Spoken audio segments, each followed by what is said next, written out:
guys, this is Ken from Nippon Bro. How's it going? I just wanted to let you guys know that today's episode is, like the title says, building my own type of booth, I guess. But my booth is a little different. It's not really for voiceovers or anything like that. I do want to have better audio. That's why I want to do it as well. So basically, I'm just going to build like a little fort, to be honest, like acoustic sound treatment. And hopefully it works and I can kind of build this thing. But yeah, I kind of want to build the frame for the booth, and then I got sound blankets or moving blankets, what have you, is on its way. But that'll be here in a week. So I'm going to basically build the frame, and then after I build the frame, I'm going to just wait for the blankets and then just kind of complete my entire thing. So having said that, today's episode is just how to build your frame. And then next episode, I will do I guess, just a finishing of it. And you guys will see like the final product after I get like the sound blankets and stuff. So anyways, I'm going to skip to go into the store, and I will try to film as much as I can in the store, but I'm pretty sure I can't. But yeah, we'll see how that goes. But if I can't film, then you're just going to see me with a bunch of PVC piping in the trunk. So yeah, I'll be right back, guys. What are you still doing here? Sometimes I always forget to do this. Intro.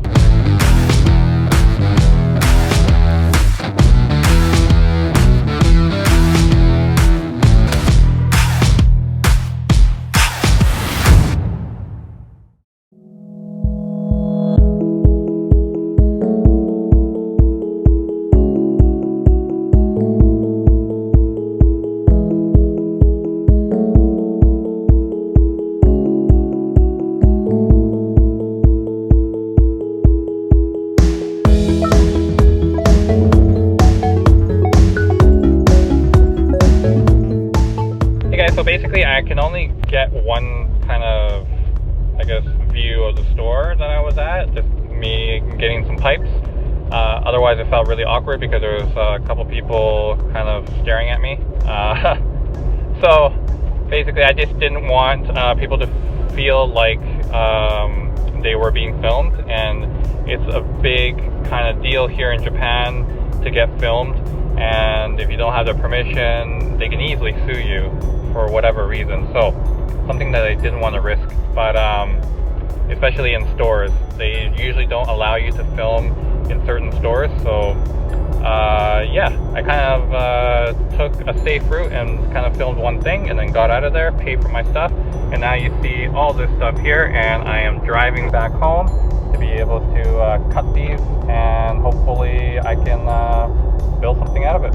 So having said that, I'll see you guys at in my yard. Be right back.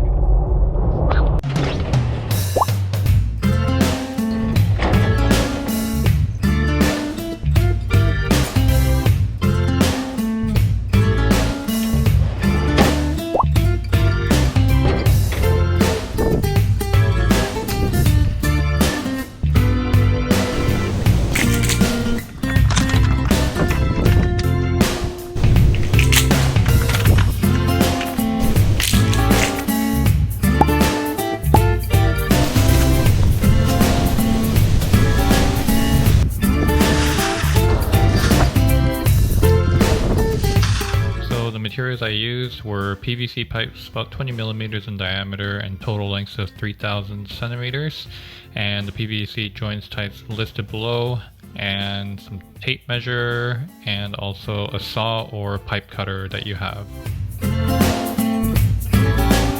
So this one is an elbow joint. It's three-way. This is going to be used to connect the corners. So I'm going to lay out the base and start connecting the corner pieces, and then the vertical pipe will go up to support the side pieces. Now what I want to do is actually cut each 2-meter piece into 1 meters to connect some of the T-joints that I'm going to be using to have the middle support. Here they are right now. So these are going to be going in the middle to give the middle some support.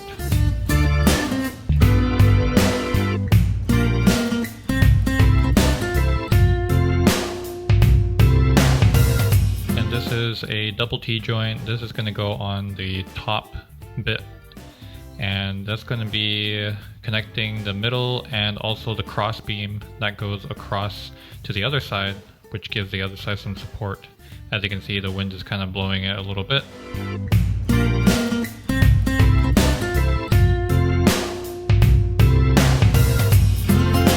And you got something like this. Hey guys, so this is the bedroom that I'm going to be converting. Hebe and Ari, if you're wondering where the mattresses went, they're actually behind the camera, so don't worry, we didn't throw away anything. As you can hear, the room in here is pretty echoey just because we have wooden floors, wooden ceiling, and a wooden back wall. So if you can imagine being inside of an acoustic guitar, that's pretty much what this is. It's just reverberating from everywhere, so my voice it just has so many places to bounce off of. You get this super echo. So I'm gonna do a clap test, and then when I get the blankets, I'm going to do another test where I do the clap. So I'm gonna just pre-record this now, and then when I get the blankets, I'm going to do another recording. So I'm gonna do a voice test. This is check 1 2, check 1 2, and clap. Yeah, that's some serious echoing. Before we get into any of installing this stuff, I am actually going to vacuum.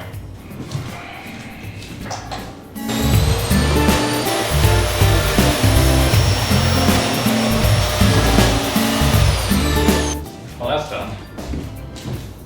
So now it's time to get the stuff from outside that I built. I'm gonna kind of half disassemble it and then reassemble it in here. I just wanted to make sure that I have all the pieces before I even continued this video. So yeah, that's why I made it outside first. So let's go get the stuff.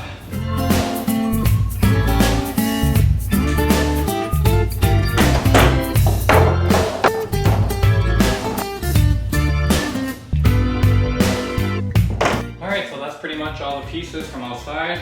I thought I had a very strategic way of taking it apart and building it in here, but then as I took it apart, I totally lost track of where everything went. So it might take me a while, so I might just quickly time-lapse this part and just show you the finishing product here.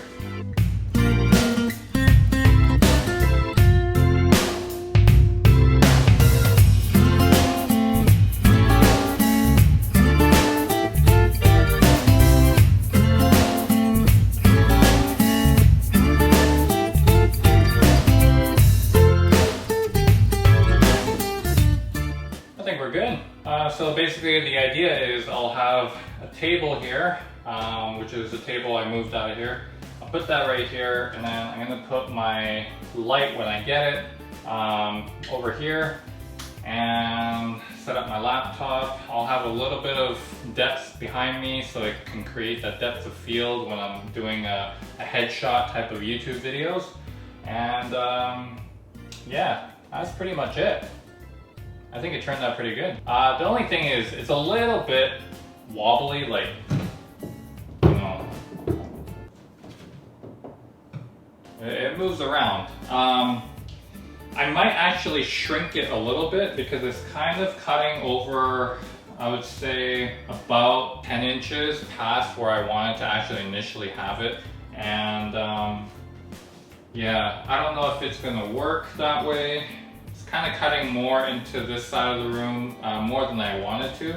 So I might actually shrink it down this way by about 10 inches, and then I think that should still be good. I mean, I don't need all this side room, although it might be a little bit better. So I might actually keep it like this for now, and then when I get the blankets and I start putting them on, because if the frame is smaller, it actually stabilizes and structurally it's more rigid. And the longer this is, and the longer that there is a gap in between each rod, there's flexibility that can happen in each one. And obviously right now it's just kind of wobbling back and forth. So hopefully we can kind of fix that. But for now, I think it's pretty good. It's up, and I can have it like this for a bit. Once the blankets come, I'll put it on, and then yeah, we'll see. The only thing I also worry about is the fact that each one of these rods here is 2 meters long. So having said that, when it comes to unpacking and just kind of collapsing the entire thing, the rods are a little long. So what I wanted to do is actually just kind of cut it maybe a meter here and just get another attachment. And I was thinking of making this attachment probably a 4-way attachment. So basically it's going to attach from these 2 vertical poles, and it can also allow a horizontal pole. And then what I'll do is I'll grab a couple more T-joints and put it on those sides, cut these in half as well, and then everything I'll just kind of keep cutting in half so I get 1 meter pieces. That way, when I do pack it, I can pack it in a bag or a duffel or something like that, so I can, you know, transfer it to different places. And yeah, so I can just kind of set it up. But I think that's the next idea that I'm gonna do. Maybe I'll do that while the blankets are on their way, and then that way it would also make it a little bit more stable, because there's gonna be rods coming from here to these 2 poles here, vice versa on the other side, so it's gonna make it more rigid. Yeah, I think that's about it. But this is part 1 of the series of making your own kind of acoustic booth. And a lot of people have made these on YouTube, but I feel like they're making it because they're either vocalists or they're voiceover actors. So I'm a little bit different. I want a little bit bigger space because I want to do talking head shots and to be able to record anything in the future that I do that can minimize the acoustic sound within this room. And for that matter, I could set this up in any room that I move into. If I move into a different house, I can set this up in no time. So yeah, I think overall it took me like 10 minutes to build this thing. I barely cut anything, minus the fact that I had to cut some of the 2 meter poles into 1 meter, but that took me a breeze. Thank you, Hebe, for having that saw in the back shed, because otherwise I actually forgot to buy something to cut these. So yeah, that actually saved me a lot. Yeah, I think I'm just gonna leave it at this. And if you guys have any questions about any of this stuff that I bought today, just let me know in the comments below. And yeah, if you haven't subscribed, please press the red button below and smash that like button if you like this video. And there's going to be a part 2, so stay tuned for that. So if you want to get notified, press on the bell and you'll be notified when the part 2 video comes out for this. When I get the blankets and I do another sound test outside the booth, inside the booth. I don't think outside is going to change too much, just because there's a lot of reverberation still. But you're just going to see the difference when I step in here and when I do the clap test and test 1, 2, 3 again.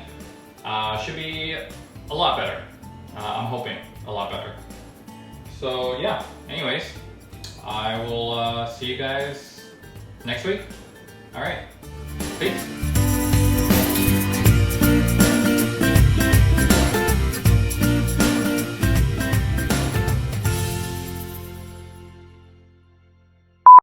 Oh, there's a lot of room. This room is actually pretty big for what it is.